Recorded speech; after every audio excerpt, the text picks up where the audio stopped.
Morning students, आज हम पढ़ेंगे वसंत भाग 1 में पाठ 3 नादान दोस्त, जिसके लेखक हैं मुंशी प्रेमचंद और ये हमारी कहानी विधा के अंतर्गत आए। तो आज हम पढ़ेंगे नादान दोस्त। जैसे कि पाठ के शीर्षक से पता चल रहा है कि इसमें बच्चों ने किसी प्रकार की कोई नादानी की होगी। तो आज हम पढ़ेंगे। कहानी की शुरुआत केशव और श्यामा के घर से होती है। दो बच्चे होते हैं, केशव और श्यामा। उनके घर की बनी कार्निस पर एक चिड़िया रहती है जिसने अंडे दे रखे हैं। तो उन अंडों के बारे में केशव और श्यामा के मन में विभिन्न प्रकार के प्रश्न उठते हैं।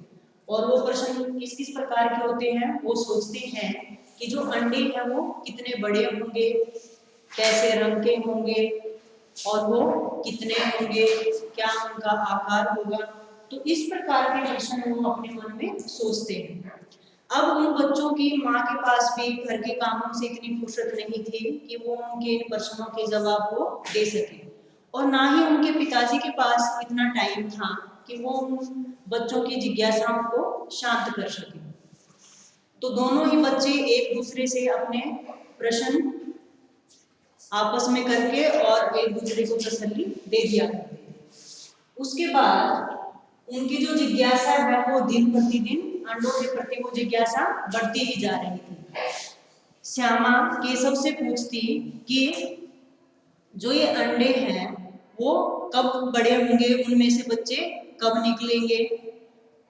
साथ में जो केशव है वो भी श्यामा को बताता कि अरे पगली, अभी बच्चे नहीं निकलेंगे, अभी उनमें टाइम है, और ये जो अंडे हैं इनसे सीधे बच्चे नहीं उड़ने नहीं लगेंगे, पहले उनके पर निकलेंगे और फिर वो उड़ेंगे।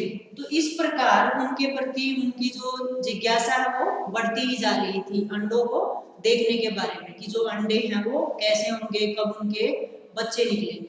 तो इस प्रकार उनके मन में जो जिज्ञासाएं थी वो दिन प्रतिदिन बढ़ती जा रही थी।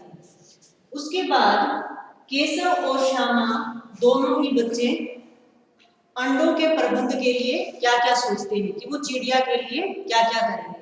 तो इसके लिए वो सोचते हैं कि क्यों ना हम इन जो चिड़िया ने जो अंडे दिए हुए हैं उनके लिए उनकी देखभाल करें, उनके लिए क्या प्रबंध वो कर सकते थे। तो उस बारे में वो एक दूसरे से बातचीत करते हैं।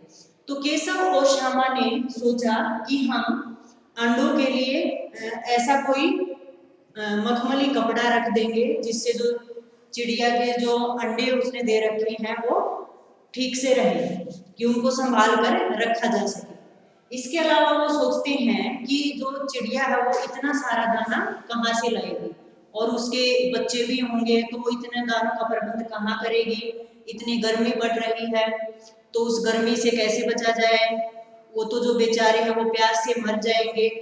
उन पानी और दानों का प्रबंध भी करने की वो सोचते हैं। उसके बाद प्रश्न उठता है कि बच्चे कार्निस तक कब और कैसे पहुंचे, कि आखिर वो कैसे देखें कि जो कार्निस पर कितने अंडे हैं या जो चिड़िया ने अंडे दे रखे हैं वो कैसे हैं, और वो कैसे उन तक पहुंचे। तो उसके लिए दोनों बच्चों ने एक उपाय निकाला कि जब दोपहर के समय माँ सोई हुई थी तब केशव और श्यामा ने योजना बनाई कि तब हम कार्निस तक पहुंचेंगे। तो माँ के सोने के बाद दोपहर में दोनों बच्चे दरवाजा खोलकर कमरे से बाहर हो गए। अब कार्निस तक पहुंचने का सवाल था तो उन्होंने एक स्टूल का प्रयोग किया, लेकिन स्टूल पर खड़े होने के बाद भी केशव के हाथ कार्निस तक नहीं पहुंच रहे थे। तो उसने श्यामा को बाथरूम से पटड़ी लाने के लिए कहा।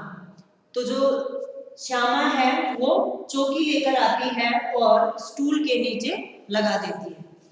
फिर जो केशव है वो कार्निस तक पहुंच जाता है। कार्निस तक पहुंचने के बाद केशव देखता है, अंडे देखता है। तो श्यामा उससे प्रश्न करती है कि भैया कितने अंडे हैं।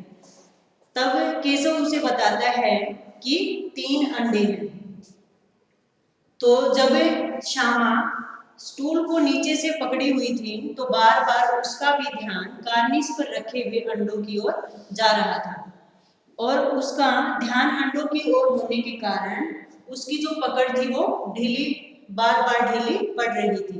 तभी केशव ऊपर से उसको ध्यान दिलाता कि ध्यान से पकड़ कहीं मैं गिर न जाऊं। तो इस प्रकार वो देखता है। फिर वो कहता है कि हम इन अंडों के लिए क्या प्रबंध कर सकते हैं। तो वो जो केशव है वो श्यामा से कहता है कि तुम इन अंडों के लिए पहले एक टोकरी ले आओ और कुछ कपड़े ले आओ। तभी जो श्यामा है वो अपनी धोती में से कपड़ा फाड़ कर उसको देती है और जो केशव है वो एक गद्देदार बनाकर उस अंडों को उनके ऊपर रख देता है और उसके बाद वो उनकी छाया भी करता है, टोकरी लगाकर उनकी छाया करता है। उसके बाद प्रश्न आता है कि जब माँ की नींद खुलती है तो उन बच्चों में और माँ में क्या वार्तालाप होती है। तो जैसे ही माँ की नींद खुलती है, दोपहर का समय था, वो आवाज लगाकर पूछती है कि दरवाजा किसने खोला, तुम बाहर कैसे गए। तो इस पर दोनों ही बच्चे चुप थे। अब केशव को ये भय था कि कहीं श्यामा अपना मुंह ना खोल दे क्योंकि उसने उसको अंडे नहीं दिखाई थे, लेकिन श्यामा ने ऐसा नहीं किया। दोनों ही बच्चे चुप रहे क्योंकि उसको भी भय था कि अगर अम्मा को पता चल गया तो वो भैया की पिटाई करेगी। दूसरा, उसको अपना स्वयं का भी भय था क्योंकि वो भी उस कसूर में बराबर की हकदार थी। उसके बाद माँ उनको दोनों को डांट कर दोबारा सुला देती है। अब 4 बजे अचानक श्यामा की आंखें खुलती हैं। आंखें खुलने पर श्यामा दौड़कर कार्निस के पास जाती है और देखती है और देखकर चिल्लाती हुई वापस आती है और कहती है, भैया देखो कि जो अंडे हैं वो नीचे गिरे हुए हैं और जो चिड़िया के बच्चे हैं वो उड़ गए हैं। तभी केशव दौड़कर उसके पास जाता है और मायूस सा चेहरा बनाकर क्या देखता है कि जो चिड़िया के अंडे थे वो टूटे हुए थे, नीचे गिरे हुए थे। अब श्यामा कहती है कि भैया क्या जो बच्चे थे चिड़िया के बच्चे वो उड़ गए हैं। केशव कहता है, नहीं पगली, तू देखती नहीं कि जो अंडे हैं वो टूट गए हैं और उनसे उजला सा ये पानी निकला हुआ है कि जो अंडे हैं वो तो अब टूट गए हैं, उनसे बच्चे कैसे निकलेंगे। इस पर माँ उनसे पूछती हैं कि तुमने जरूर इन चिड़िया के अंडों को छुआ होगा, तभी चिड़िया ने ऐसा किया है कि उन्होंने वो अंडे तोड़ दिए हैं, नीचे गिरा दिए हैं। इस पर जो केशव है उसको बहुत दुख होता है और वो भीगी बिल्ली बना इन सारी बातों को सुनता रहता है। माँ उसको कहती है कि केशव ने इन अंडों को तोड़ा है, इसलिए उनका जो पाप है वो केशव को लगेगा। इस पर दोनों बच्चे चुपचाप उस दृश्य को देख रहे थे और जो केशव है वो अपने आप को इसमें कसूरवार मान रहा था। इस प्रकार हम पढ़ते हैं कि दोनों ही बच्चों ने, केशव और श्यामा ने अनजाने में एक गलती की कि जिससे जो चिड़िया के अंडे थे वो छूने से वो खराब हो जाते हैं और चिड़िया ने उन अंडों को नीचे गिरा दिया। फिर जो चिड़िया है वो उन अंडों को सेती नहीं। तो इस प्रकार हमने इस पाठ में नादान दोस्त, जो कि मुंशी प्रेमचंद द्वारा लिखित है, इस कहानी को पढ़ा। धन्यवाद।